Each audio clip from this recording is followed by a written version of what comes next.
Hi everybody, I'm Charlie Belcher coming to you from St. Petersburg today, visiting with a violin maker named Peter White. And this is what he does. Absolutely gorgeous.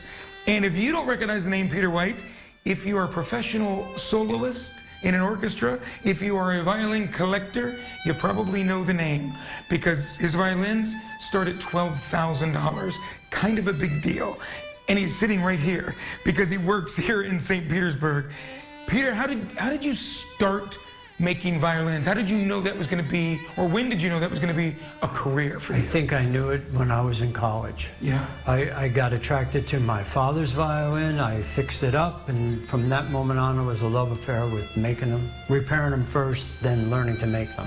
And you traveled around across the world learning to make them. I have. I've studied in the Czech Republic, Czechoslovakia at the time, in Poland, when it was a Soviet communist country. I've visited the violin shops in Paris, France. Wherever I go, I visit the best violin shops. Hammes in Stuttgart, Germany.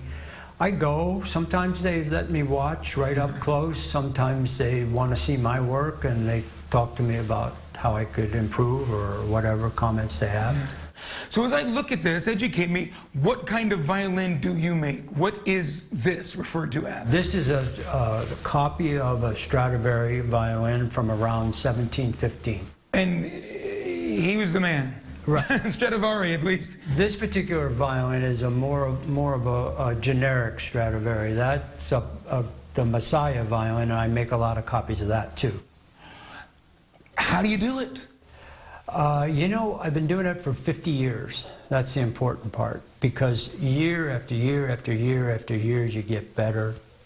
You figure out how to do things. You learn from other people.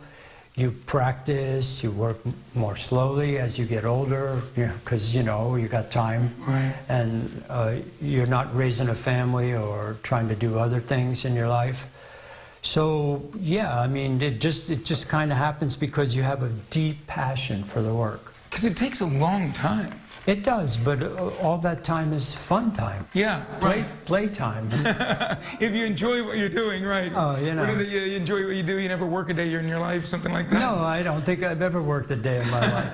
But Malcolm Gladwell is not right. It doesn't take 10,000 hours to become an expert at something. It takes 100,000 hours. I agree with you there. It's a painstaking process. You showed us a little bit this morning on Good Day Tampa Bay how you make one. And watching you work, it is like watching somebody enjoy something. I feel like, watching somebody enjoy a good meal or enjoy a good performance, watching you work is like watching somebody enjoy a performance, I can tell. No, if I didn't enjoy it, I wouldn't do it. So you can see that enjoyment in the way I move my hands or whatever. And they can look pretty, you can be a great artist, but they have to sound good, and professionals, they'll pay $12,000 for one of these because it sounds good. Well, it has to, yeah, it has to. It has to look good and sound good. I mean, a lot of violins made in factories and elsewhere, they might look good, but they might not sound good. And this violin could be around for 300 years, just like Stradivari's violins. It was definitely well made. I hope so. I'm trying. If you want to check out Peter White's work, there's only one retailer that sells them. It's called fiddlershop.com. They're out of South Florida. And again, it'll cost you $12,000, but it could be yours. And probably go up in value as life moves on. Definitely worth checking out. Or search Peter White Violins on YouTube and sit back and enjoy the sounds of what this gentleman creates. In St. Petersburg, Charlie Belcher, Fox 13 News.